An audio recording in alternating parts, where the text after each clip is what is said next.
Hello student. Now let's start chapter 9 the living organism characteristics and habitats. इस chapter में हम living organism के characteristics and उनके habitat वो कहाँ पे लाइफ करते हैं इस बारे में हम इस चैप्टर में पढ़ेंगे. Paheli and Boojho went on vacation to many places of interest. One such trip took them to the river Ganga in Rishikesh.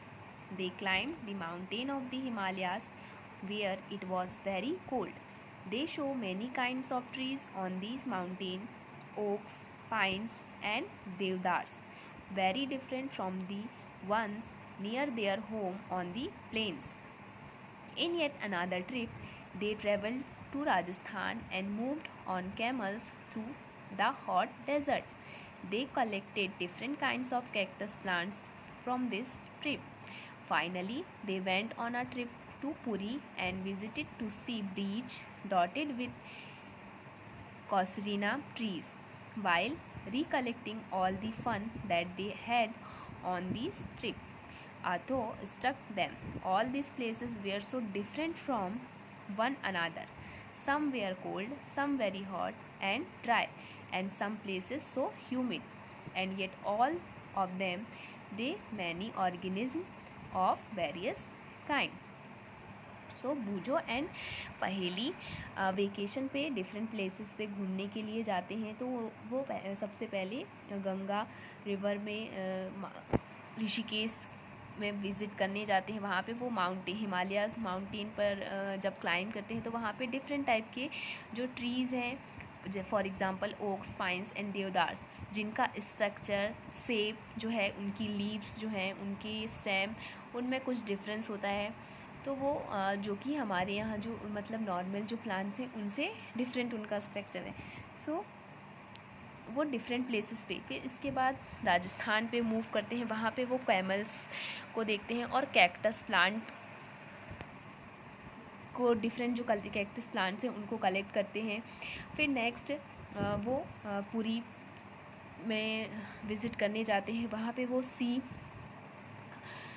को विज़िट करते हैं, वहाँ पे घूमते हैं और वहाँ का जो एटमॉस्फेयर होता है वो डिफरेंट होता है. और इन सभी प्लेसेस में वो देखते हैं कि वहाँ का टेम्परेचर जो है और जो एटमॉस्फेयर है वो डिफरेंट है. और उनमें वहाँ के जो पाए जाने वाले जो ऑर्गेनिज्म हैं, जो लिविंग क्रिएचर्स हैं, उनमें भी बहुत ज़्यादा डिफरेंसेस हैं.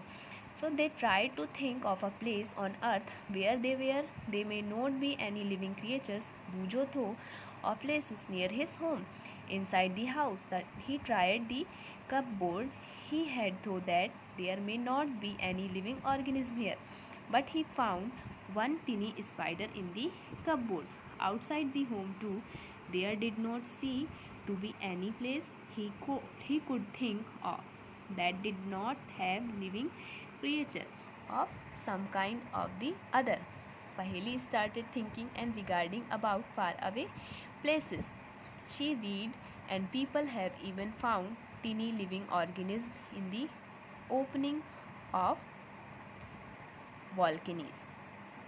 सो ये दोनों सोच में पड़ जाते हैं कि सभी प्लेसेस में जो ऑर्गेनिज्म मिलते हैं वो उनमें कितनी डिफरेंसेस हैं. और वो अपने होम, जो अपने घर के पास का जो प्लेस है, वहाँ पे लिविंग ऑर्गेनिज्म को ढूंढते हैं. वहाँ पे उस छोटा स्पाइडर को देखते हैं कि उसका स्ट्रक्चर जो है वो डिफरेंट है. और ऐसे ही वॉल्केनोज में छोटे छोटे जो लिविंग ऑर्गेनिज्म हैं उनको वो फाइंड करते हैं और उनके स्ट्रक्चर को उनको समझने का वो समझने की कोशिश करते हैं. So 9.1 organism and surrounding where they live. So organism जो हैं हमारे आसपास जो रहते हैं वो कैसे जीवित हैं. Although another that occurred to Paheli and Bujo was about the kind of living organisms that were present in different locations. That they had visited the desert had camels, the mountains had goats and yak, Puri and some other creatures, crabs on the beach, and such a variety of fish being caught by fishermen at the sea. So पूजो and पहेली जो हैं वो जब different locations पे visit करने जाते हैं, घूमने जाते हैं, तो वहाँ पे डिफरेंट टाइप के एनिमल्स जो लिविंग क्रिएचर हैं उनको फाउंड करते हैं, उनको देखते हैं कि जो बीच वाले जो एरिया है वहाँ पे क्रैब्स और डिफरेंट टाइप की फिशेस को वो वहाँ पे लिव करते हैं। फिर डेजर्ट में कैमल्स एंड माउंटेन्स एरिया में गॉट एंड याक को वो देखते हैं। So kind of plants found in each of these regions were so different from the plants of the other region. और उन प्लेसेस में जो प्लांट्स को उन्होंने देखा वो प्लांट्स भी अदर रीजन्स के प्लांट से डिफरेंट थे। So what about the surrounding in these different regions were they same. So in different regions में पाए जाने वाले जो प्लांट्स या लिविंग क्रिएचर्स हैं उनमें क्या डिफरेंसेस हैं एंड क्या सिमिलरिटीज़ हैं वो हम इस चैप्टर में रीड करेंगे।